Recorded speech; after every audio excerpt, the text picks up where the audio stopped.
In the same way, computer doesn't understand our English language.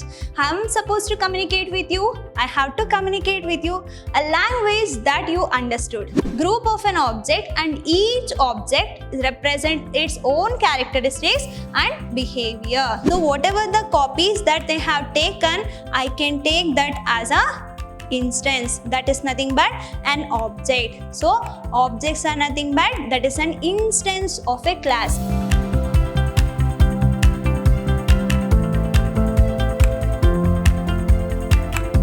Hello everyone, a warm welcome to one and all. I am Rohini, lecturer and Department of Computer Science, Vidyashram Pre-University College, Mysuru. In my today's session, I am going to start a new chapter, that is chapter 6, Object-Oriented Concept. So before getting into the today's session, let me have a blueprint of this chapter. So when it comes to the 6th chapter, that is Object-Oriented Programming. So what will be the marks distribution of this chapter? If you study this chapter, surely you are going to get 2 mark 1 question. So if it is 2 mark 1 question, totally you can expect a 2 marks from this chapter. That is regarding the blueprint of this 6th chapter.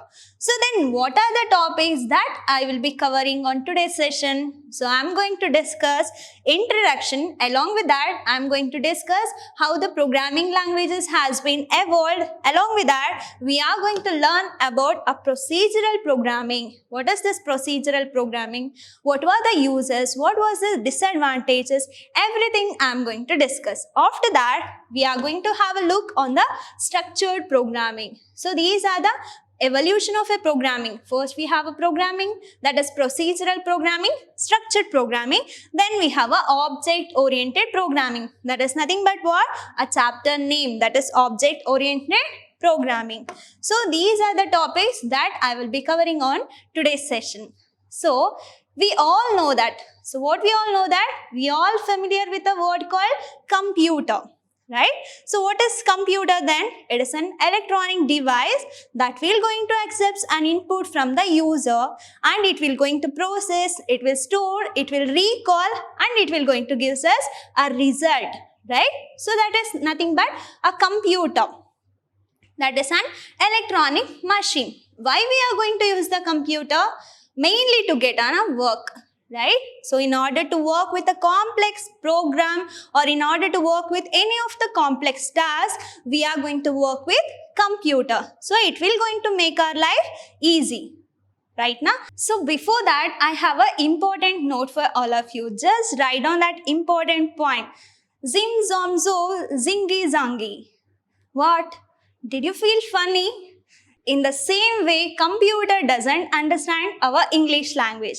I'm supposed to communicate with you. I have to communicate with you a language that you understood, right? That is through English. So, if I want to communicate with a computer, then I have to communicate with a computer with zeros and ones. So, before to start all of these things, I have an important note for all of you. Just write it down. So, alasya malasya zing zing za zomba. Did you feel funny right now? Because you didn't understand what I told. So, how I'm supposed to communicate with you? I have to communicate with you a language that you understood. Right? In the same way, I have to communicate with a computer that the language that must be understood by the computer system. So then what computer understands? It well understands Malayalam, Tamil and Telugu. Right?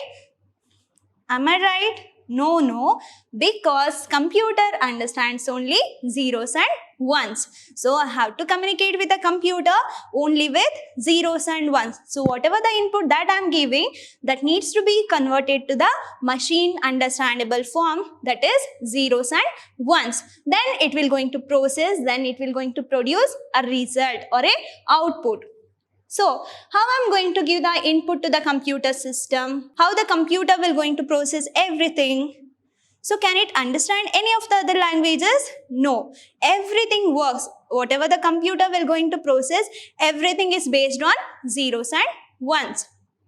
So that we are supposed to instruct the computer. Then how we are going to instruct the computer? That is with the help of programming languages. So what is programming then? So programming is nothing but it is a set of instruction. So programming is nothing but what? It is a set of instruction. So when it recognizes that instruction, based on that it will going to work, or based on that it will going to process. So this is how computer will going to perform the operation for us. So programming language is how it evolved.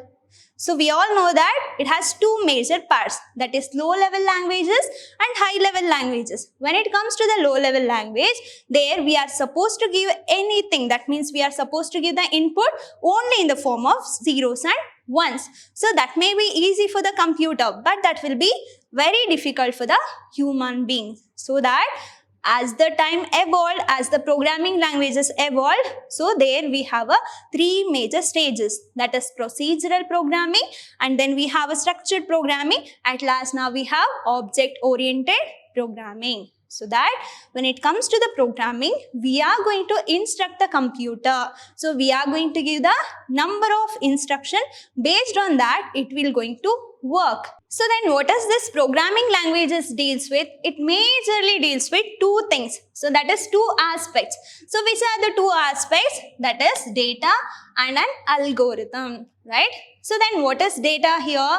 As I discussed in the previous sessions, so data can be anything. So data is a raw fact that needs to be processed. It is in the unprocessed format. So that data can be anything. It can be image data, it can be video, audio.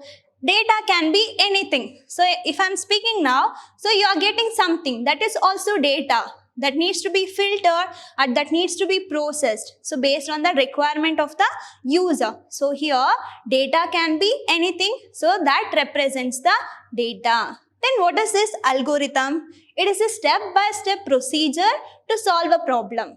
So we all know that we are going to use a computer mainly to get on a work, right?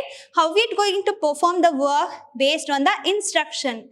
So if it is working on the instruction, it will going to process that instruction one by one. That is in a stepwise format. So these two are the important aspects when it comes to the programming language. So what are the data that we are going to give and how it will be processed? So that is regarding data and algorithm. Here data is the main substance of a programming language.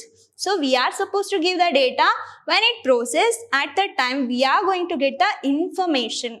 So data is different and information is different. Why? Because data is a raw fact, that is a basic substance. So that needs to be processed in order to get the information. So that here it is a main substance of a programming language, and here algorithms, that is a step-by-step procedure.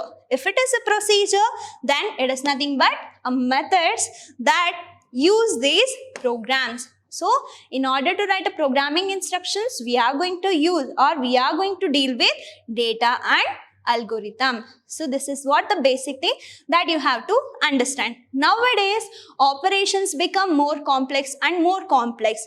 But the way of approach is very user friendly. So when it compared to the previous programming languages or previous generation of the programming, that is low level programming, so there we are supposed to work with computers only with zeros and ones or with any of the symbols, that is mnemonics, that I can call as what? ASCII code, right? So based on that it has to work. But when it comes to the today's era or today's programming languages, we are going to communicate with a computer with a normal English language that needs to be converted into machine understandable form, then it will going to process. So this is how the programming languages evolved from one generation to generation. We have procedural programming, then we have a structured programming. Even in structured programming, we found some of the drawback. So that now we are working with object-oriented programming. So now we'll see the procedural programming.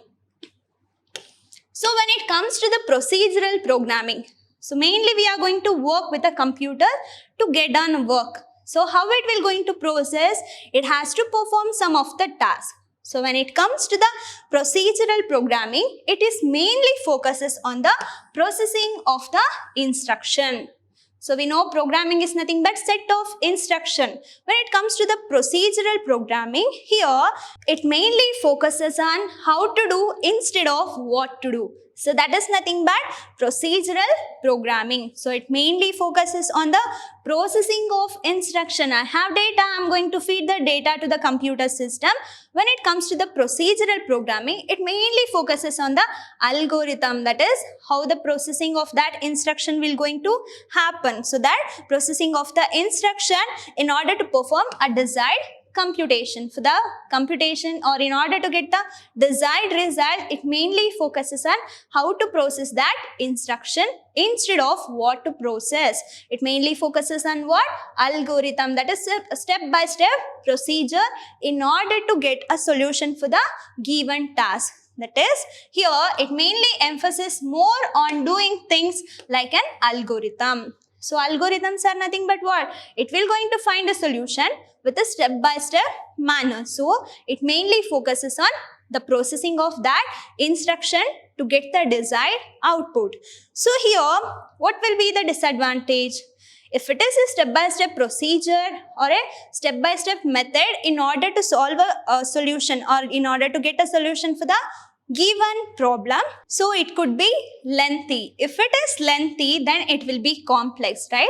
If the number of instruction is 10 to 100, then that will be easy for us to analyze, and if there any errors occurs, then that will be okay, fine. But when the programming is too lengthy, when the programming is too complex, at that time what it will going to happen? It will prone to an error. So that here this kind of programming, that is procedural programming, are lengthy and increases the complexity of a program, and it is also costlier or an expensive, and it is difficult to understand and it is difficult to modify the program. Just imagine I have 80,000 of lines of instruction.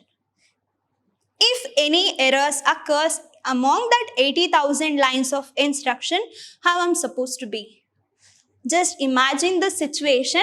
I have an error, 2 or 3 errors in that 80,000 lines of code. So what I'm supposed to do? I have to work on each line. I have to understand. I have to make a correction, so that it will be complex and it will be expensive and it also time consuming. So in order to solve all these disadvantages or cons, we have moved with a structured programming. So when it comes to the procedural oriented programming, here you can see that. So what we have, here I have a main program data.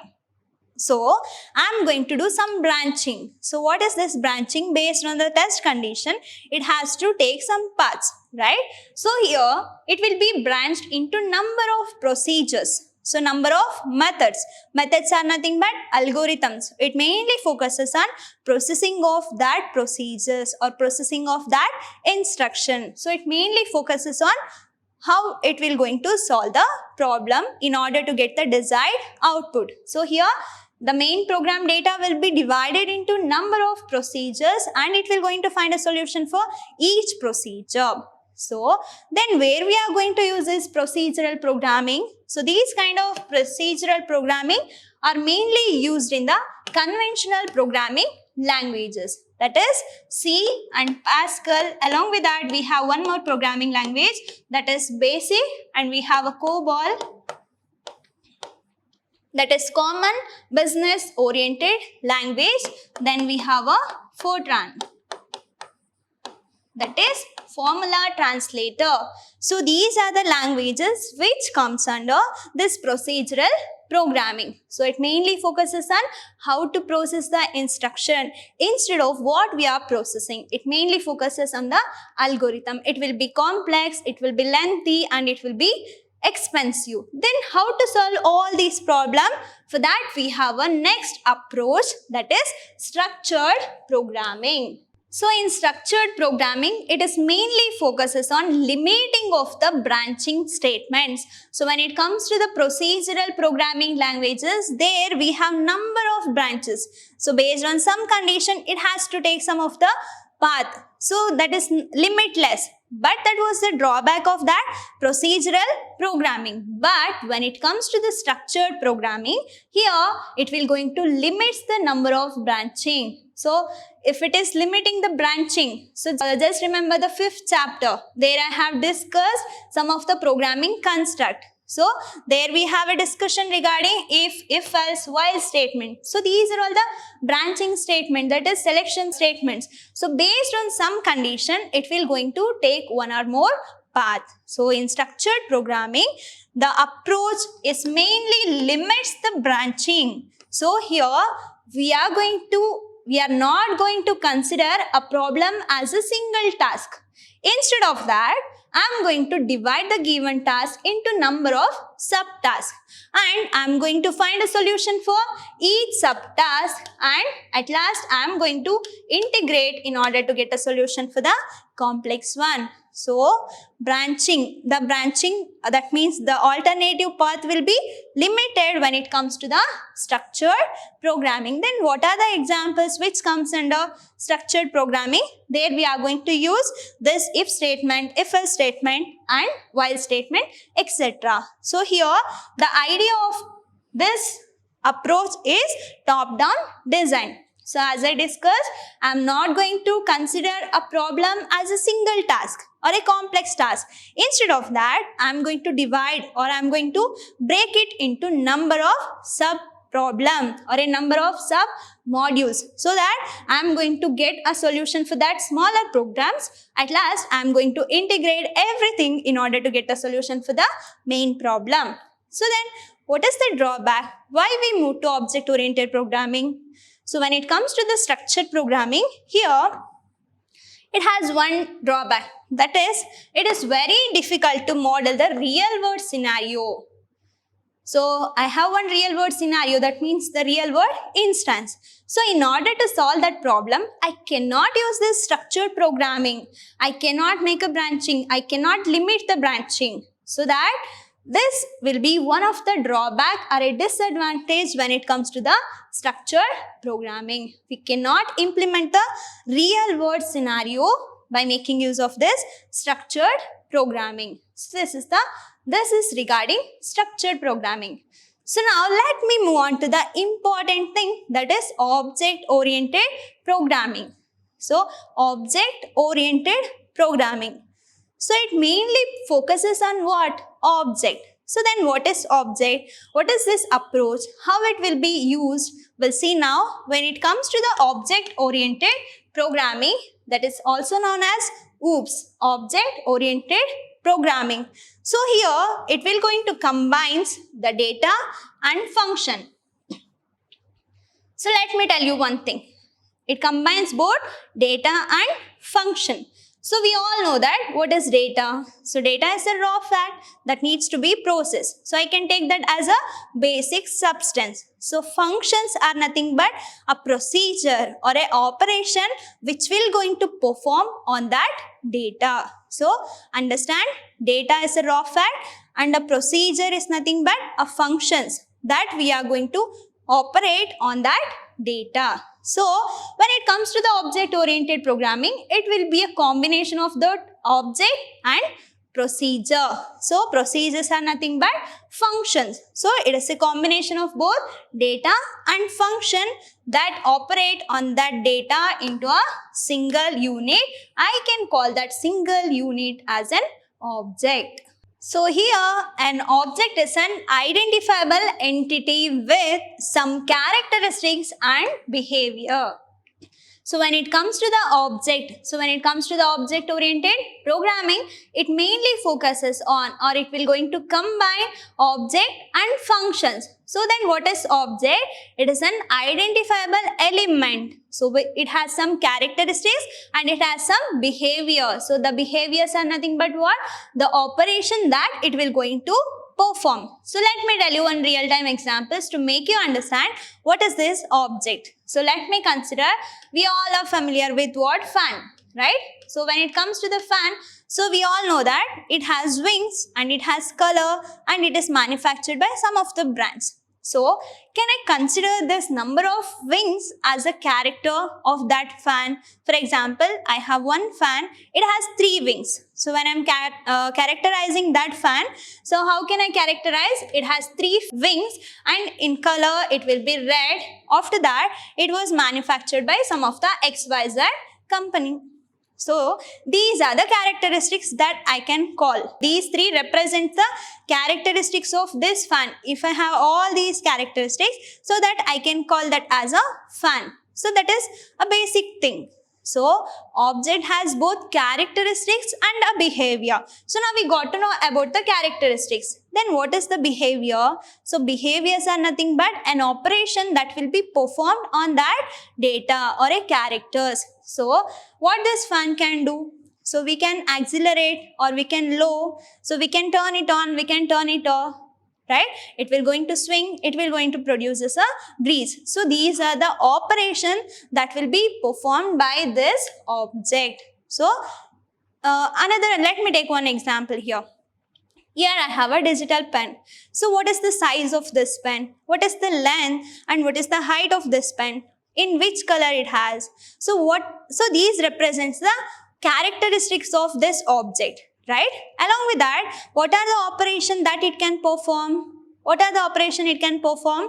I can write by making use of this. I can erase. I can change the colors. I can use it as a touch screen content, right? So these represent the behavior of this object. So every object has its characteristics and behavior. So characteristics represents its attribute, how we are going to identify this as an object, and behaviors are nothing but an operation that is performed by that object. So here mainly focuses on what? Object and its function. So objects are nothing but real world entity that represents both characteristics and behavior. So this is regarding object. So here when it comes to the object oriented programming, it will going to follow which kind of approach, which kind of programming approach it will follows? That follows bottom up design. So when it comes to the structured programming, that follows top down design. Right? So that mainly focuses on the main program instead of the smaller task or a smaller modules. But when it comes to the object-oriented programming, it is mainly focuses on the bottom-up approach. So that means the main concern is about a smaller modules. For example, already I have a solution for the set of problems. Okay, already I have a solved or tested modules. Let me consider this as 1, 2 and 3. Okay. So now I have one problem here. I already have a solution. So based on my problem, I am going to choose a solution. That is, for my context, I require only 1 and 3. So these 2 models are enough for me in order to get a solution for my problem. So what I'm focusing on? So I'm focusing on the smaller programs. I'm focusing on the smaller module instead of the complex task. So in top-down approach, based on my problem, I'm going to divide that problem into number of sub-problems. But when it comes to the object-oriented programming, here we are going to follow bottom-up approach. Bottom-up in the sense what? Already we have a solved and tested modules. So based on my problem, based on my scenario, I am going to choose those solutions to get a solution for the complex task. So let me take one real-time examples to make you understand top-down and bottom-up. So when it comes to the top-down approach, here let me take a real-time example, that is catering, right? So what is this catering? There we are going to give some menu based on our requirement, right? So we are going to give them some sweets, or we are going to give some menu in order to get prepared, right? That is top down. I have a problem, that means I have some menus in my mind. Based on my complexity or based on my problem, I am going to divide that into number of sub problem. They are going to prepare it for us and they are going to serve. That is top down approach, right? So this is regarding example for the top down approach. Let me take this bottom up approach. So when it comes to the bottom up approach, let me consider this as a hotel. So when it goes to the hotel, there we already have a prepared food. Already we have a prepared menu. So there what we are going to do, whatever the availability of the food is there or whatever the availability of the model is there, we are going to pick it up based on our requirement. Right? So just understand the difference between this catering and hotel. So in catering, there we are going to get a solution as per my requirement. That means I am going to divide that into number of branches or number of sub-modules. But when it comes to the bottom-up approach, already it is designed, already it is solved, already it is tested. So based on my problem or based on my complexity, I am going to choose the solution. So this is how the difference between top-down and a bottom-up approach. In the same way, when it comes to the object-oriented programming, here also we already have a solved data or a solved modules. So based on that modules, we are going to choose the modules or we are going to choose the solution that most matches or that most reaches the requirement of my problem. That is the difference between top-down and a bottom-up design. Here, which is another major content that we are going to work with. When it comes to the object-oriented programming, here we have a several basic concepts. In that, object and classes plays a major role. So we already learned about object. So that is a real world entity that has a characteristics along with a function or a behavior. Then what is this class? Class. A keyword called class. So class is a major concept that plays an important role in this approach. So when it comes to the object oriented programming, learn one thing, object and a class. Then what is this class? So here, class is a template that represents a group of objects. Which share a common properties and relationships. So which shares a common properties and relationships. So let me take one real-time example with regards to this digital screen only. So if you see here, we have several colors. We have white, black, red, dark red, some of the yellow tones. Along with that, we have blue tones and then we have a purple. So what I can call each object? So each object, that means a particular, this green or dark green, light blue, dark blue, everything I can consider as an object. So what I can consider? I can consider as an object, and each color represents its characteristics and it has its own behavior. So what I can call together? I can call together as a class. So that is nothing but what? Class is a group of an object. So class is a group of an object and each object represents its own characteristics and behavior. So here class is a template that represents a group of objects. So individually I can call that colors as a different object. But when I am calling that as a class, it will be a group of colors, and each color I can call that as an object. So that is, it represents a group of an object and which shares common properties. So what are the common properties it includes? So it has unique colors and it will going to have a relationships. I can mix the color, I can get the new color. So this is how we are going to represent object and class. So both are very mandatory concept when it comes to the object-oriented programming. So this represents the object-oriented programming. So it mainly focuses on what? Object and classes. So when it comes to the object, how many objects do I have here? I have 3 objects, object A, object B and then object C. right? And each object has its own data and has its own functions. So it can has its own characteristics or own uniqueness, and it can perform some of the functions or an operations. So together I can call it as an object. But when it comes to the class, so what is class then? That is nothing but it is a combination of all the objects. So together what I can call? I can call it as an class. So class is a template, that is a group of objects. So here I have 3 objects. Together I can call it as a class.